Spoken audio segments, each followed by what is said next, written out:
ناظرین، موجودہ جو حالات ہیں ان کے تناظر میں اگر دیکھا جائے تو یہ سوال بڑھتا چلا جا رہا ہے کہ آپ کون سی جماعت کے ساتھ ہیں، آپ ووٹ کس کو دے رہے ہیں۔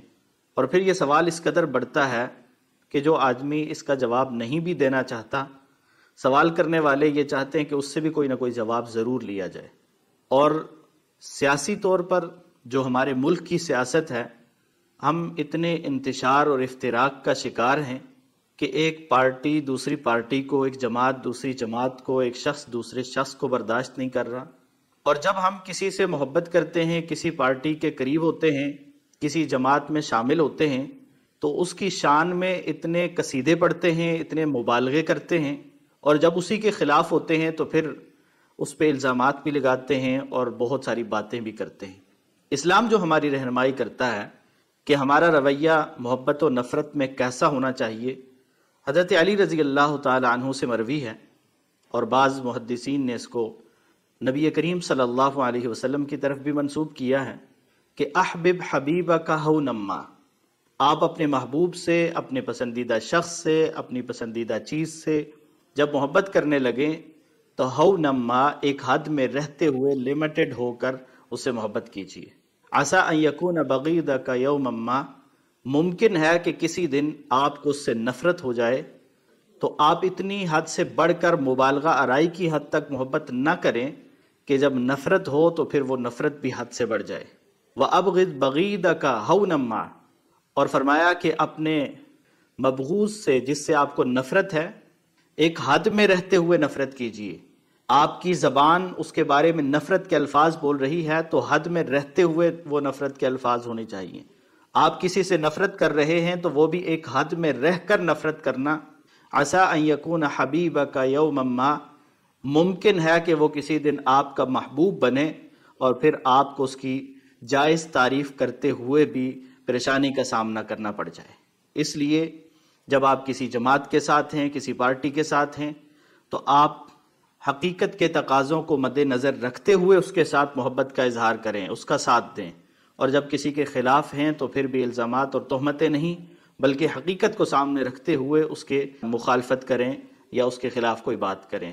اور یہ صرف پارٹیوں کی حد تک نہیں ہے، یہ شخصیات کی حد تک بھی ہے کہ ہماری زندگی میں آپ کسی بھی چیز سے محبت کرتے ہیں تو ایک حد میں رہ کر محبت کریں، اور اگر کسی چیز سے آپ کو نفرت ہے تو وہ بھی ایک حد میں رہ کر ہونی چاہیے۔ اور کس بنیاد پہ ہونی چاہیے؟ اللہ کی رضا کے لیے۔ الحب للہ والبغض فی اللہ، محبت ہے تو وہ بھی اللہ کی رضا کے لیے، اور اگر کسی سے نفرت ہے تو وہ بھی اللہ کی رضا کے لیے، لیکن اس کا تقاضا اور اس کا معیار یہ ہے کہ وہ حد سے تجاوز نہیں کرنی چاہیے، وہ ایک حد میں رہتے ہوئے ہونی چاہیے۔ آج ہم دیکھتے ہیں کہ لوگ بھائی بھائی سے جدا ہے، رشتہ دار ایک دوسرے سے جدا ہیں، اولاد اپنے والدین سے، والدین اپنی اولاد سے جدا ہو رہے ہیں، اور سیاسی طور پر افتراق، انتشار اور یہ جو افراتفری ہے بڑھتی چلی جا رہی ہے۔ یہاں تک کہ کچھ ماضی کے واقعات ایسے بھی سامنے آئے جہاں بات قتل و غارت تک پہنچ گئی، اور کس بنیاد پہ؟ اللہ کی رضا کے لیے نہیں، بلکہ اس بنیاد پہ کہ آپ فلاں پارٹی کو سپورٹ کرتے ہیں اور میں فلاں پارٹی کے ساتھ ہوں، اس بنیاد پہ ایک دوسرے سے لڑ رہے ہیں۔ خدا را اپنے رشتوں کو قائم رکھیے۔ یہ پارٹیاں جیت کر بھی مجھے اور آپ کو کچھ دینے والی نہیں ہیں، لیکن ہمارے رشتے، ہمارے بہن بھائی، ہمارے رشتہ دار جو ہمارے کام آنے والے ہیں، جن کے ساتھ ہم نے زندگی گزارنی ہے، جن کے ساتھ رہنا ہے، تو اپنے تعلقات کو، اپنی رشتہ داریوں کو، اپنی دوستیوں کو خدا را اس سیاست کی بھینٹ مت چڑھائیے، اور ہوش کے ناخن لیجئے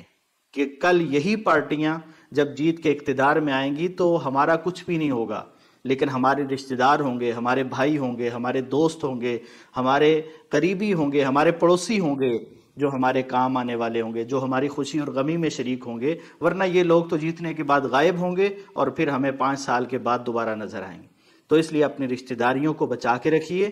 اپنے تعلقات کو خراب مت کیجیے سیاست کے پیچھے، صلہ رحمی کریں۔ آپ کسی کو سپورٹ نہیں بھی کرتے، آپ کو کسی سے اختلاف ہے تو پھر بھی وہ ادب کے دائرے میں ہونا چاہیے، احترام کے دائرے میں ہونا چاہیے۔ آپ کی پارٹی اور ہو سکتی ہے، کسی دوسرے کی اور ہو سکتی ہے، یہ پارٹیاں بدلتی رہتی ہیں لوگوں کی، سیاستدان بھی بدلتے رہتے ہیں، قائدین بھی بدلتے رہتے ہیں، لیکن اپنے رشتوں کو قائم رکھیے، کیونکہ اللہ تعالیٰ صلہ رحمی کا حکم دیتے ہیں، رشتہ داری کو ملانے کا حکم دیتے ہیں، اور جو اس رشتہ داری کو ملاتا ہے اللہ تعالیٰ اس کو ملا دیتے ہیں، اور جو رشتہ داری کو کاٹتا ہے اللہ تعالیٰ اسے کاٹ دیتے ہیں۔ اس لیے اپنی رشتہ داریوں کا ہمیں خیال رکھنا چاہیے، اپنے تعلقات کا خیال رکھنا چاہیے۔ اللہ تعالیٰ ہمیں اس پر عمل کرنے کی توفیق عطا فرمائے۔ والسلام علیکم ورحمۃ اللہ وبرکاتہ۔